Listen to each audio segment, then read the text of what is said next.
Hello बच्चों, कैसे हैं आप लोग। आज हम बात करेंगे बहुत ही इंपॉर्टेंट टॉपिक की।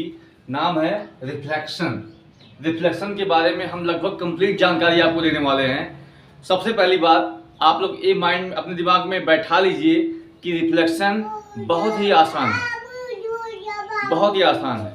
फिर भी अगर आप अलर्ट नहीं रहेंगे तो बहुत कठिन भी है, बहुत आसान भी है और बहुत कठिन है। डिपेंड करता है कि आपका जो आउटलुक है इसको देखने का वो कैसा है।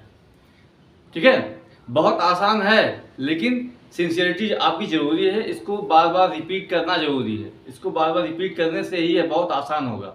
ऐसा नहीं कि एक बार पढ़ लीजिए तो बहुत आसान है, एग्जाम में आप लिख लेंगे, ऐसा बिल्कुल नहीं है। इसको समय समय पर रिपीट करिए और लिख करके इसको तैयार करिए। इस पे आधारित क्वेश्चन को सॉल्व करिए, तब जाकर के जो रिफ्लेक्शन आपका है वह आपके मन में हमेशा के लिए बैठ पाएगा। तब जाकर के रिफ्लेक्शन को आप तैयार कर पाएंगे। आइए हम टॉपिक पे बात करते हैं। रिफ्लेक्शन क्या होता है। जैसा कि आप देख रहे हैं कि बाउंसिंग बैक, बाउंसिंग बैक मतलब होता है कोई चीज, जैसे हम दीवार पे गेंद मारते हैं तो गेंद फिर वापस बाउंसिंग बैक हो जाती है, यानी टकरा करके वापस। बाउंसिंग बैक का की जो मीनिंग होती है उसका मतलब होता है कि टकरा करके वापस चले आना। ठीक है, टकरा करके वापस हो जाना। ठीक है, इसके मतलब होता है bouncing back of light when it strike on a polished surface like mirror। मतलब ये जो सरफेस है वो पॉलिश्ड है, ये पॉलिश है। ठीक है, मतलब इसको पॉलिश किया गया है। पॉलिश इसलिए किया गया है कि ये जो रेज है ये वो इसके पार ना होने पाए। ठीक है, रिफ्लेक्शन के लिए आपको जरूरी चीज जो आपको चाहिए वो क्या है, एक जो मिरर हो वो क्या होगा, पॉलिश होना चाहिए। अगर पॉलिश नहीं है तो रिफ्लेक्शन की घटना नहीं हो पाएगी। पहली बात आप जान लीजिए कंडीशन क्या है। हमारे पास एक पॉलिश मिरर है, उस पे एक रेज हम इंसिडेंट करा रहे हैं इस मिरर पे। ठीक है, इस मिरर पे जब ही हम पहुंचता है तुरंत ये क्या होता है, बाउंसिंग बैक हो जाता है। लेकिन बाउंसिंग बैक क्या होता है, उसकी जो डायरेक्शन होती है वो चेंज हो जाती है। देखिए इधर से आया और इधर इधर क्या हुआ, बाउंसिंग बैक हो गया। यह आने का दिशा है और यह जाने का दिशा है। जो रेज, इस रेज को हम कहेंगे रिफ्लेक्टेड रेज और इस रेज को कहेंगे हम इंसिडेंट रेज। ठीक है, यहां पर हम एक इससे ये जो मिरर है इससे 90 डिग्री का एक हम 90 डिग्री पे एक हम लाइन खींचते हैं जिसे हम कहते हैं नॉर्मल। नॉर्मल, ठीक है, नॉर्मल है जो कि मिरर से 90 डिग्री का कोण बना रहा है, ये नॉर्मल है। ठीक है, तो एंगल ऑफ इंसिडेंस हो गया।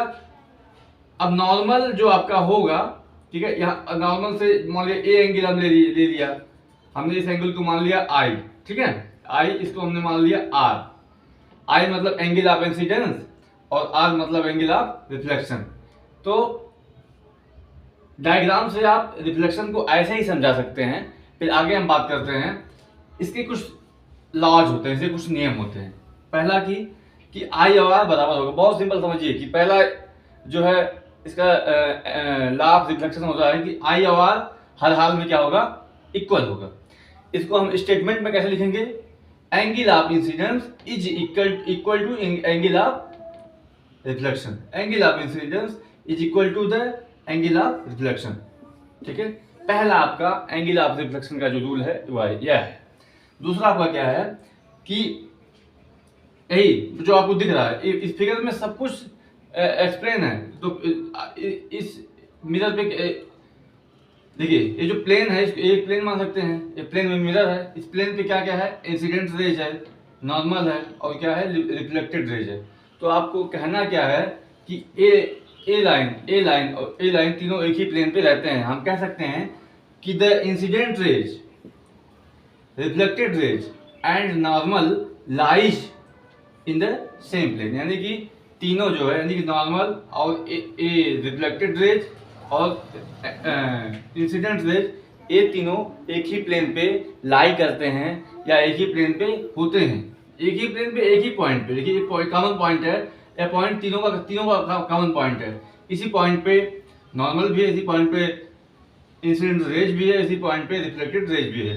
लेकिन पॉइंट की बात यहाँ नहीं हो रही, यहाँ पे प्लेन की बात हो रही है कि एक तीनों जो है एक ही प्लेन पे लाई करते हैं।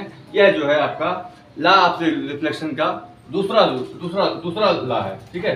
रिफ्लेक्शन का दूसरा रूल है, ला आपका आया है कि the incident ray, reflected ray and normal lies in the same plane. और पहला क्या है, आई और आर क्या होंगे, बराबर होंगे। तो अगर आप इस डायग्राम को कई बार, इसको तैयार करने का तरीका क्या है, इस डायग्राम को बिना देखे कई बार बनाइए, हर चीज को लिखिए, ठीक है। फिर आप I equal to are and आप कह सकते हैं incident rays, reflected rays and angle, sorry normal, ये सब क्या होता है, एक ही प्लेन पे लाई करेंगे। तो एक बार फिर से रिकैप करते हैं, वापस करते हैं कि रिफ्लेक्शन होता क्या है, bouncing back of A light. बस लाइट का टकरा करके वापस हो जाना, यही क्या है, रिफ्लेक्शन है। लाइट रेज का, किसी प्रकाश की किरणों का किसी मिरर से प्लेन जो कि पॉलिश्ड हो वहां से टकरा करके वापस हो जाना, यही क्या है, रिफ्लेक्शन है। इसके दो रूल हैं कि आई और आर बराबर होंगे और ये दोनों रेज और ये नॉर्मल एक ही प्लेन पे लाई करेंगे। बहुत 1 सेकंड 10 सेकंड में आप इसको एक्सप्लेन करेंगे, अगर आप कर सकते हैं, अगर आपको एग्जैक्ट ये सब तैयार है तब इसको बाय प्रैक्टिस ही आप तैयार कर सकते हैं। धन्यवाद।